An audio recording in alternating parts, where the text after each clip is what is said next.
오늘 예수께서 정죄하시는 핵심은 트집을 잡는 태도와 비판만을 위한 비판의 자세입니다. 분석과 분별에 따른 판단, 먼저 자신을 살핀 다음이라면 언제나 필요하다라고 말씀하십니다. 예수를 따르는 사람은 상황을 분석해야 하고 다른 이들이 잘못을 행했을 경우 그것을 고쳐주어야 한다는 점을 분명히 하십니다. 자신이 지닌 큰 죄의 문제를 해결한 다음에 자신과 갈등 관계에 있는 다른 사람을 도와줄 수 있고 또 도와주어야 한다는 것입니다. 자신을 살펴보고 지닌 죄의 문제를 해결한 다음에 비판이라는 부메랑을 던져야 합니다. 그렇지 않으면 그 부메랑은 나에게 다시 돌아올 수뿐이 없으니까요. 산상수훈을 통한 예수님의 가르침, 지금 바로 만나보시겠습니다.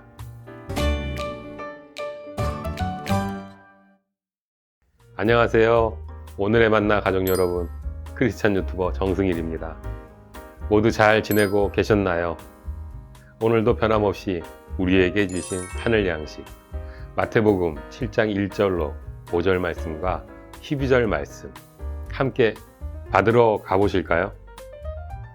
비판을 받지 아니하려거든 비판하지 말라. 너희가 비판하는 그 비판으로 너희가 비판을 받을 것이요 너희가 헤아리는 그 헤아림으로 너희가 헤아림을 받을 것이니라. 어찌하여 형제의 눈 속에 있는 티는 보고 내 눈 속에 있는 들보는 깨닫지 못하느냐? 보라, 내 눈 속에 들보가 있는데 어찌하여 형제에게 말하기를 나로 내 눈 속에 있는 티를 빼게 하라 하겠느냐? 외식하는 자여, 먼저 내 눈 속에서 들보를 빼어라. 그 후에야 밝히 보고 형제의 눈 속에서 티를 빼리라. 그러므로 무엇이든지 남에게 대접을 받고자 하는 대로 너희도 남을 대접하라. 이것이 율법이요 선지자니라. 아멘. 하늘 양식 잘 받으셨나요? 비판이라 쓰고 부메랑이라 읽는다. 바로 시작하겠습니다. 비판을 받지 아니하려거든 비판하지 말라. 여기서 비판으로 번역된 단어는 다른 한글 성경에서는 심판, 판단이라고 번역되었습니다.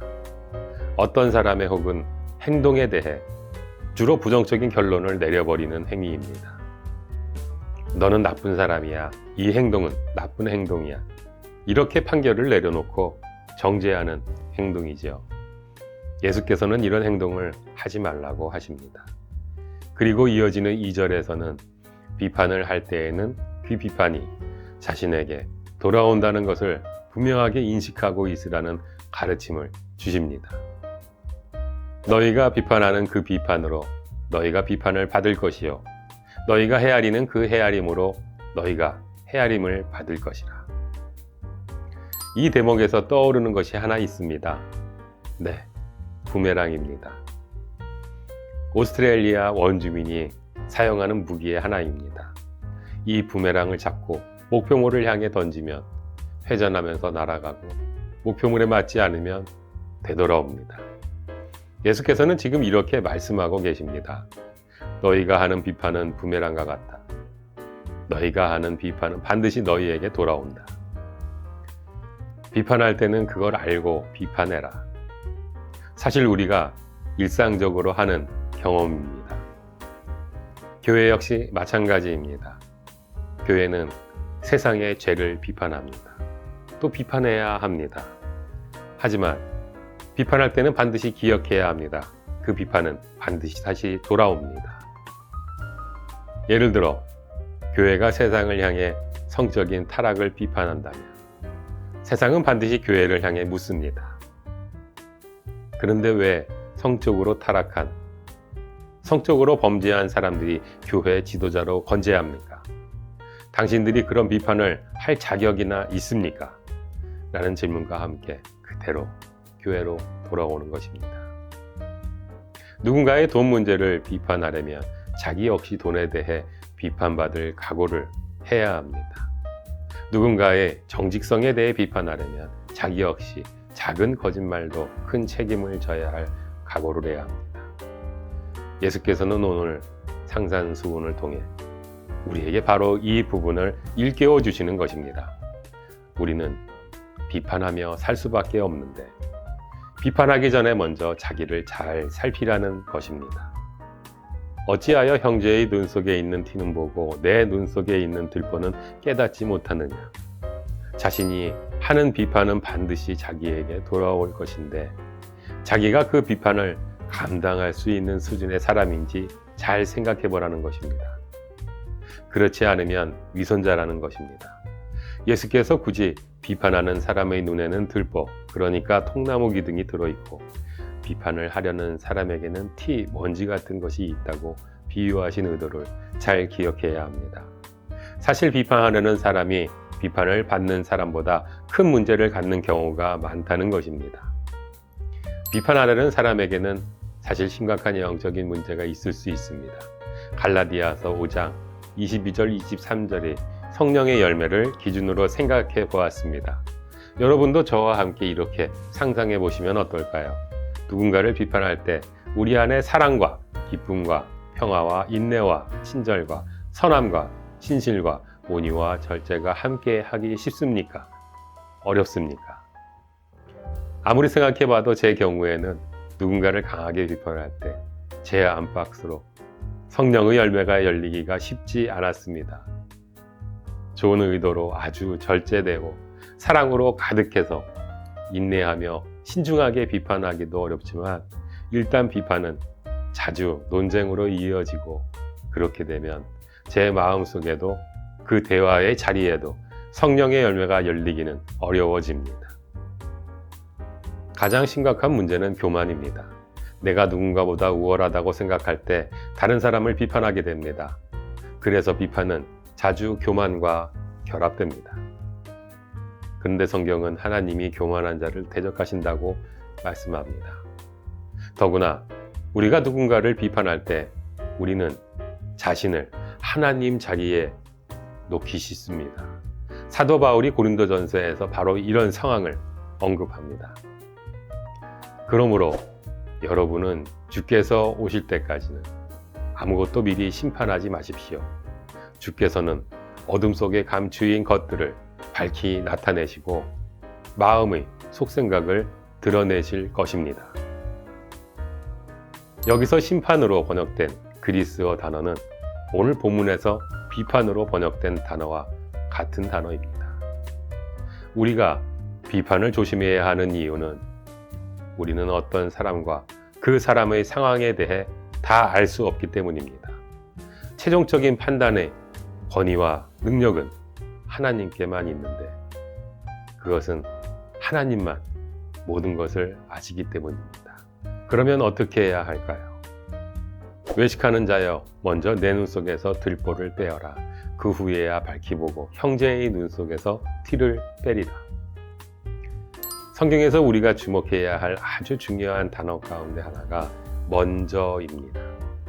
다른 사람의 어떤 점을 비판하고 그것을 바로 잡으려고 하는 사람은 반드시 먼저 자신의 문제를 살피고 해결해야 한다는 것입니다. 비판은 부메랑입니다. 그 비판에 대해 책임은 분명히 지게 됩니다. 사람이 책임을 묻지 않으면 하나님이 물으십니다. 그러니 비판을 하려거든 감당할 수 있는 비판, 책임질 수 있는 비판을 하라는 것입니다. 옳지 못한 것을 비판해도 되고 비판해야 하는데 그 전에 먼저 자신을 잘 살피고 자신을 바로 잡으라는 것입니다. 그리고 자신이 모든 것을 다 알고 있지 않다는 겸손함으로 그리고 무엇보다도 사랑을 담아 비판하라는 것입니다. 그것이 본문의 의도입니다. 이어 기도하라는 가르침을 지나 오늘 본문의 실질적인 결론에 이릅니다. 그러므로 무엇이든지 남에게 대접을 받고자 하는 대로 너희도 남을 대접하라. 이것이 율법이요 선지자니라. 흔히 황금률이라 부르는 가르침입니다. 율법 선지자라는 표현은 성경 전체입니다. 그러니 성경 전체를 아우르는 크리스천의 삶의 방식을 한마디로 요약하면 바로 남에게 대접을 받고자 하는 대로 남을 대접하는 것. 논어의 표현을 빌리면 자신이 당하기 싫은 일을 남에게 가하지 않는 것입니다. 우리는 이런저런 비판을 받으며 살아갑니다. 그리고 어떤 비판은 마음에 큰 상처가 됩니다. 최근에도 그런 경험이 있었습니다. 과연 지금 저런 말을 하고 있는 분은 자신의 말이 듣는 사람에게 어떤 상처를 주는지 알고 계실까? 자신의 말이 얼마나 무거운 것인지를 알고 계실까? 마음의 상처를 아파하면서 떠오른 생각이 하나 있었는데 말의 무게였습니다. 이 말의 무게를 잘 표현해 놓은 책 한 권이 있습니다. 나는 마음이 아픈 의사입니다. 조안나 캐넌이라는 분의 30대에 의과대학에 입학하면서부터 수련의를 거쳐 정신과 의사가 되기까지의 과정 속에서 경험한 아픔, 탈진, 연민에 관한 깨달음을 토대로 쓴 에세이입니다. 의사들이 받은 상처와 그 상처를 돌보는 것에 관한 책이라고 한마디로 정의할 수 있겠습니다. 이 책의 한 챕터의 제목이 말의 무게로 번역이 되어 있었습니다. 조안나 캐넌이 의사로 성장해가는 과정에서 중요하게 배워야 했던 것이 환자와 대화하는 과정에서 단어를 선택하는 일이었습니다. 캐넌은 환자들이 상황에 따라 같은 단어가 다른 무게를 갖는다는 것을 배워야 했습니다. 환자가 의사에게 자신의 심각한 상황을 이야기할 때 어떤 상황에서는 함께 아파해 주어야 하고 또 어떤 상황에서는 그저 담담하게 알려주셔서 고맙습니다라고 말해야 함을.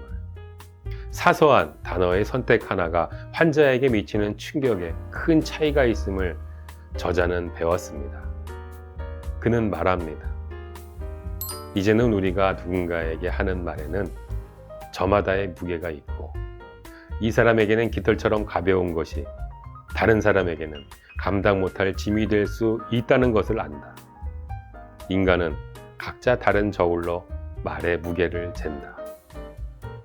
사랑하는 여러분, 우리가 크리스천으로 성숙해 간다는 것은 말의 무게를 알게 되는 것입니다.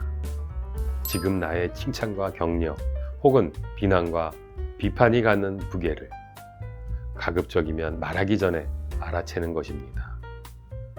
내 말 한마디가 누군가를 살릴 수도 죽일 수도 있음을, 무엇보다도 하나님께서 내 말의 무게를 저울에 달아 나에게 갚아주시는 분임을 기억하는 것입니다. 우리는 거듭난 사람이 되어야 합니다. 거듭난 사람은 말도 거듭나고 관계도 거듭납니다. 거듭난 사람들답게 예수님 닮은 살리는 말을 더욱 할 수 있는 사람들이 되시길 주님의 이름으로 당신을 축복합니다. 한 주간도 행복하고 평안하시길 기원하겠습니다. 저는 다음 주에 만나 뵙겠습니다. 감사합니다.